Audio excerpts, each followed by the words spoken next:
இலங்கையில சிங்களம் என்ற செல்லுக்க விழுந்து செத்த ஈழத்தமிழனுக்கும் புத்தி வரையில தமிழ்நாட்டில் நடிகர் விஜயின் சில்லுக்க விழுந்து செத்தவனுக்கும் புத்தி வரையில. இதுதான் உண்மையான பிரச்சனை. சரி, இப்போ என்னத்துக்காக இலங்கையில் ஒரு சில தமிழர்கள், இலங்கை தமிழர்கள், அதாவது ஈழத்தமிழர்கள் என்னத்துக்காக நடிகர் விஜய்க்கு சப்போர்ட் பண்ணுறாங்கன்னு பார்த்தா, அவர்கள் நடிப்பு ரசித்து இருக்கின்றார்கள், அதாவது நடிப்பில் மயங்கி இருக்கின்றார்கள். நிச்சயமாக ஒரு ஹீரோ இன்றைக்குள்ள, ஒரு ஹீரோயின் இன்றைக்குள்ள ஒருவருக்கு ஒரு ஃபேன்ஸ் இருக்கும். அதில் நான் ஒரு நாளும் குறை சொல்ல மாட்டேன். ஆனால் கொஞ்சம் மோட்டுத்தனமாக நாங்கள் ஃபேன்ஸாக இருக்கக்கூடாது. ஏன்னா எங்களுக்கு கொஞ்சம் விஷயத்தை நாங்கள் அறிஞ்சிருக்கணும். இப்போ நீங்கள் பார்த்தீங்கன்னா, இப்போ நடிகர் விஜய், அதை விட உலகில் இவ்வளோ பெரிய நடிகர் மாதிரி இருக்குன்னு ஜக்கி சானு நாங்கள் தூக்கி வச்சு பார்க்கலாம். அப்படி கொத்த நடிகர். ஸோ அப்போ அவரை விடவா இவர் பெருசு? இல்லை. அப்போ அவரை விடவா இவர் நடிப்பு? இல்லை. அவரை விட அவர் கராட்டி, அவர்கிட்ட கராட்டி விடவா இவர் நடிக்க போகிறார்? இல்லை. ஸோ இப்போ அதெல்லாம் நான் வேண்டாம், நான் அவ்வளோத்துக்கு போகல. உண்மையாக அந்த நடிகர் விஜய் ஈழத்தமிழர்களுக்கு என்ன செய்தார்ன்றதை நாங்கள் பார்க்கணும். அதாவது ராஜபக்சா இருந்த காலங்களில் ஈழத்தமிழர்களை கொன்று குவித்தார்ன்னு உங்களுக்கு எல்லாருக்கும் தெரியும்.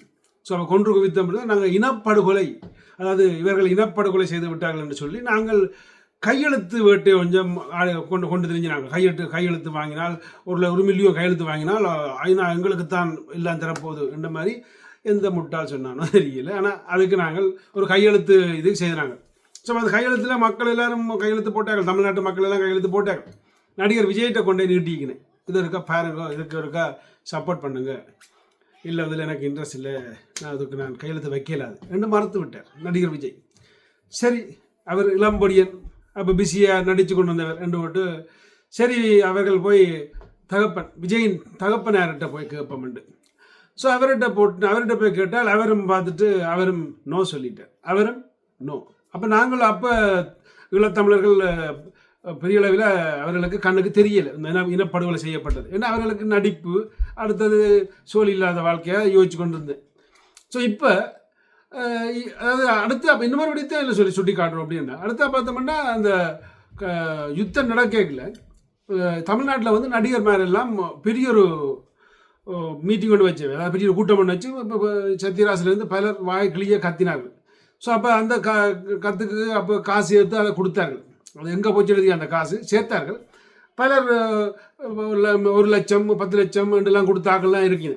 ஏன் நான் நினைக்கிறேன் மனோரமா நினைக்கிறேன், அவள் கூட 50,000 கொடுத்தவா, அப்படியே எல்லாம் காசுகள் கொடுத்தாக்கள் இருக்கிறேன், 500 ரூபா கொடுத்தாக்கள் இருக்கிறேன். ஆனால் இதில் நடிகர் விஜய் எவ்வளோ கொடுத்தாருன்னு பார்த்தீங்கன்னா, அவர் சாதாரணமாக ஒரு 500 ரூபா, ஒரு 500, ஸோ 500 ரூபா இல்லை 50,000, 500 ரூபா நினைக்கணும், 500 ரூபா கொடுத்தார்.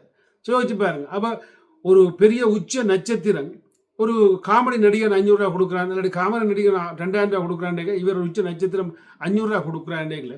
ஸோ இவர் எப்படி எங்களை கணிக்கிறார் பார்க்குறாருன்றதை நாங்கள் கவனிக்கணும். நிச்சயமாக எங்கண்ட ஊரில் பெண் எடுத்திருக்கிறார்கள், எங்கள்ட இது வச்சிருக்க, அது வேறு விஷயம். ஆனால் அவர்களுக்கு ஒரு சுயநலம் இருக்குது. சொந்த அண்ணன் தம்பிக்கு எவ்வளவோ சுயநலம் இருக்குது. சொந்த அண்ணன் தம்பி அவனவன் இப்போ பல விஷயங்கள் அடிபட்டு கொண்டு இருக்கிறாங்க. ஆனால் ஆரோ ஒரு புறத்தியான் இப்படியோ இன்னமோ சுயநலத்தோட புழங்க போகிறான் என்றது அப்படியே அவற்றை இதில் தெரியுது. ஸோ இதனால் நாங்கள் கூடுதலான, அதாவது இந்த ஈழத்தமிழரோ இல்லை இலங்கை தமிழரோ கூடுதலை சீமான் பக்கம் தான் நிற்கிறோம்ன்றது எல்லாருக்கும் தெரியும். கூடுதலை நீங்கள் எல்லாம் உங்களோட வீதப்படி பார்க்க குறைவு. அது காரணம் என்னென்னா இதுதான் உண்மையான காரணம். மற்றபடி நீங்கள் ரசிங்க, வாழுங்க, போங்க, எல்லாம் பாடுங்க, ஆடுங்க, விடுங்க. ஆனால் இலங்கையில் கொடி பிடிச்சி நீங்கள் செய்யக்கல, அதை நீங்கள் கொஞ்சம் சிந்திச்சு செய்ய வேணும். ஏன்னா நீங்கள்லாம் அங்கே செல்லடியில் செத்தாக்களும், அதாவது உங்களோட பெற்றோர் எல்லாம் உண்மையை சொல்லப்பா இப்போ இருக்கிறே இல்லை எனக்கு தெரியாது, முன்னோர்கள் எல்லாம் பல பேர் இனப்படுகொலை செய்து இறக்கப்பட்டார்கள். ஸோ அவர்களுக்கு இன்னும் நியாயம் கிடைக்கல. ஆனால் நீங்கள் அதை மறந்து நிற்கிறீங்களன்றதை மனக்கவலையோடு சொல்லிக்கொண்டு உங்களது விடப்படுகிறேன். நிச்சயமாக கொரோனா காயங்க உங்களை நான் தப்பாக பேச வரையில் சிந்திக்க வைக்க வந்தேன். நன்றி.